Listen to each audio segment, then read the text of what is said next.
Level 1. The swap. You're 24, and you work the floor at a T-Mobile retail store. $13 an hour. Your job is to activate phones, reset accounts, and process SIM replacements for people who lost their device or got a new one. You verify identity with 3 things: name, last 4 digits of their social security number, and billing address. The process takes 4 minutes. You do it 30 times a day. You've done it 6,000 times in 2 years.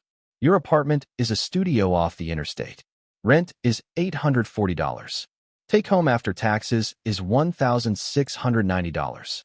After rent, electric, car insurance, and the $47 a month you pay for the phone plan you get at a discount for working here, you have $340 left. $340 is not a budget. $340 is a Wednesday. On a Tuesday in March, a man comes in. Phone stolen, he says. Wants his number moved to a new SIM. You pull up the account. He knows the account PIN. He knows the last 4. He has a printout of a recent bill showing the billing address. He answers every verification step correctly. You process the swap. He leaves. 20 minutes later, the actual account holder calls. A woman. She wants to know why her husband's phone went dead. The man who came in had every answer. He just wasn't the person the account belonged to. You stay on the call for 7 minutes walking her through the reversal. The fraud team logs it. A case number gets assigned. You go back to the floor and process 4 more swaps before the end of your shift. All legitimate.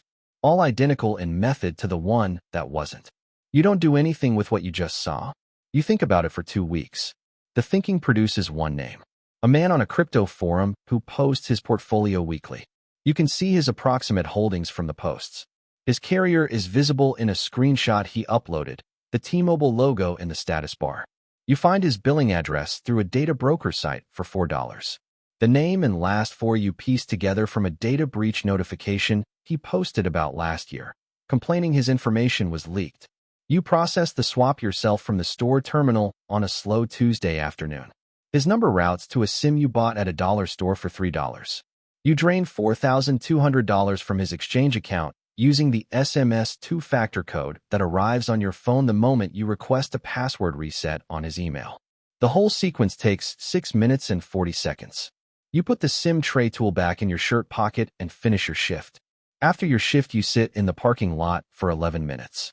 $4,200 is 323 hours of working this floor. You made it in 6 minutes and 40 seconds in a $4 data broker search and a $3 SIM from a dollar store, and knowledge you built by doing this job correctly for 2 years.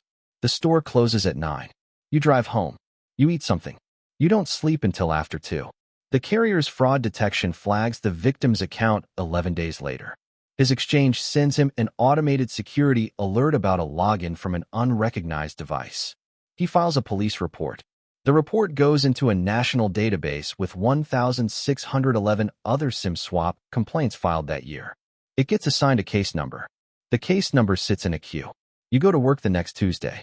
You process 28 SIM replacements. All legitimate. All using the same name, last 4, billing address method. The woman at the 11 a.m. slot lost her phone at a restaurant. The man at the 2 p.m. slot upgraded his device. The teenager at the 4 p.m. slot cracked his screen. You hand each of them a new SIM and wish them a good day. You keep the SIM tray tool in your shirt pocket. You have kept it there every day for 2 years. It comes free with every phone sold. It costs nothing. It ejects a SIM card in 3 seconds.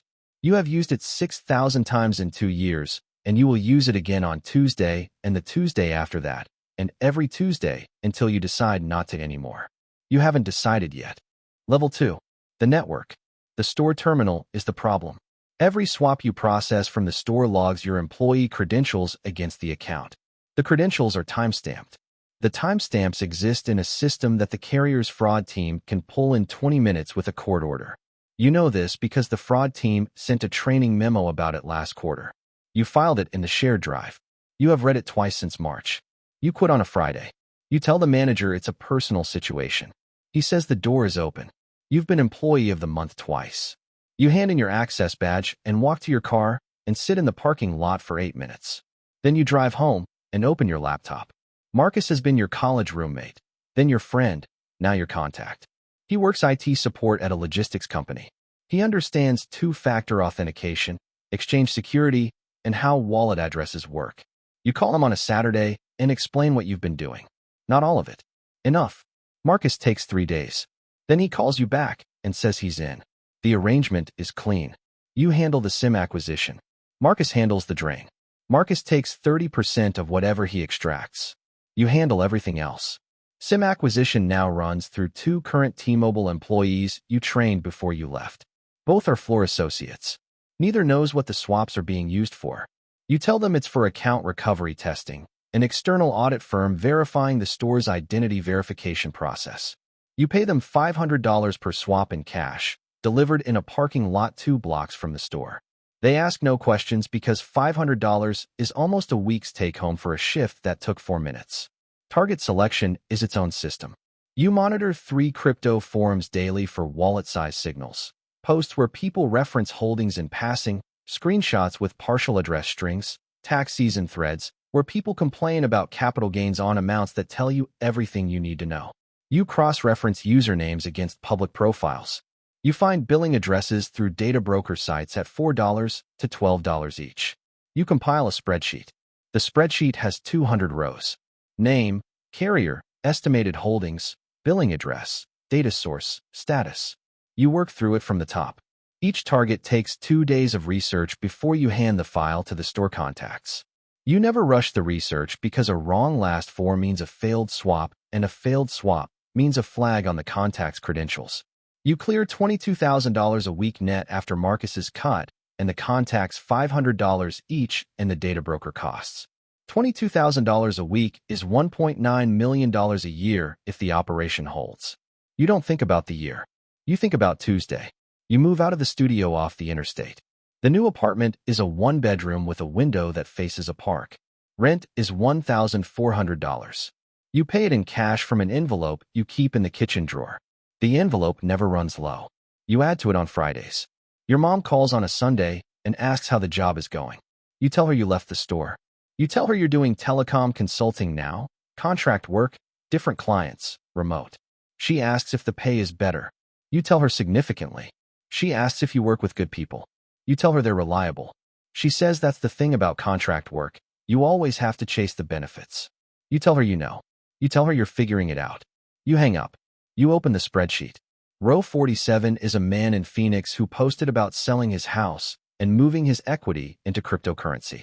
You found his billing address in 11 minutes from a public property record. His estimated holdings are between $80,000 and $120,000. His carrier is AT&T. The T-Mobile contacts can't touch an AT&T account. You need a new contact. You have been thinking about this for a week. You have 2 names from your time on the floor, former colleagues who transferred to AT&T stores in the last year. You know how they think about money because you used to think about it the same way. You open a new message. You start typing. Level 3. The operation. By month 6, you have 7 contacts across 3 carriers. 2 are T-Mobile, 3 are AT&T, 2 are Verizon. The carrier breakdown matters because most high-value crypto holders use AT&T. You don't know why. You stopped asking why and started building the AT&T roster instead. You've never met any of them in person. You communicate through an encrypted messaging app that deletes messages after 30 seconds. You pay in Monero because Monero doesn't have a public transaction ledger. Bitcoin does. You learned that the hard way in month 2 and switched immediately. Every new contact gets a test first. A low-value target, a clean account, a swap that costs you nothing if it fails. You watch how they handle it. How fast? Whether they ask questions. Whether they tell anyone. You've rejected 3 contacts based on the test. The 7 who passed have never missed a window.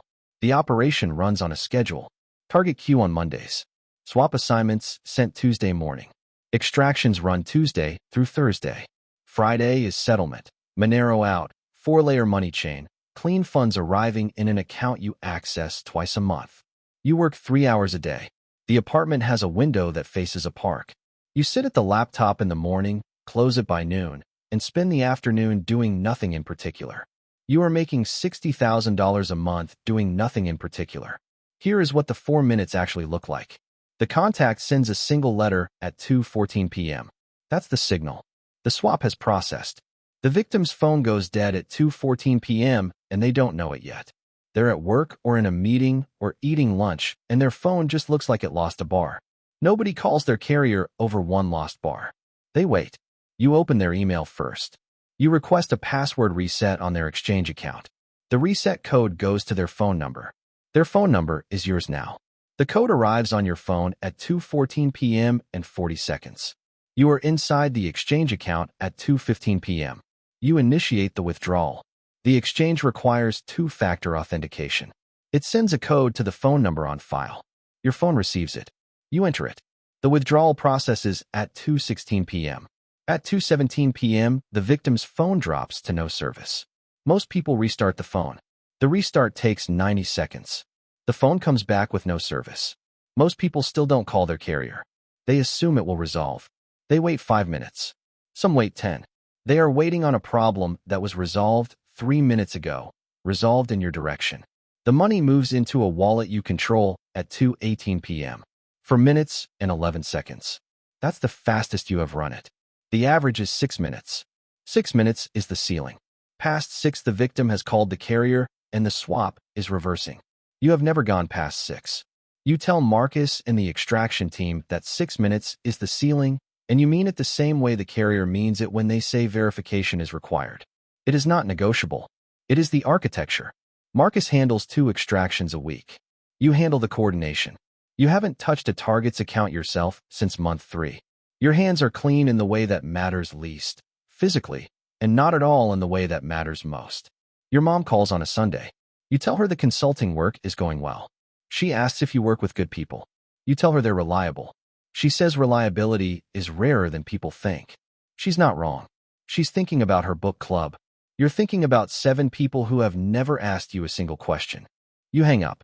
You open the laptop. You open the target queue. 51 names.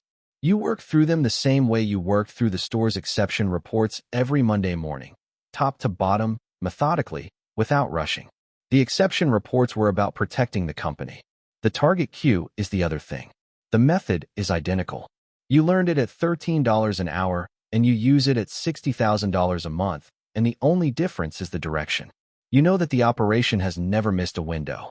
You know that 7 people have never asked you a question. You know that the target queue has 51 names and Tuesday is 3 days away. You close the laptop at noon. You sit by the window. The park is quiet on a Sunday. You watch a woman walk a dog past the fountain twice. She doesn't notice you.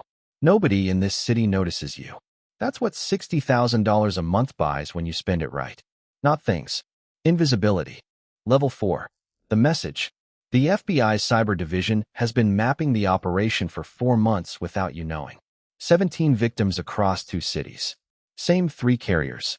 Same 4-minute extraction window. The pattern is too consistent for coincidence, and the FBI treats consistency the way you treat the 6-minute ceiling, as information that tells you exactly what you're dealing with. The Bitcoin chain is where it starts to unravel. 2 swaps in month 1, before you switch to Monero, paid out through an exchange account registered to a phone registered to your name. Bitcoin transactions are public. The FBI traces the chain in a single afternoon and has your name before they have your apartment. The phone records show 1 text sent from your personal phone to Marcus on a Tuesday in October. A target's last 4 digits. The encrypted channel was open. You used your regular phone. 1 message. The metadata places your number at the same cell tower as 2 previous victims on the days their accounts were hit. 1 message on the wrong device connects you to the pattern the FBI has been building for 4 months.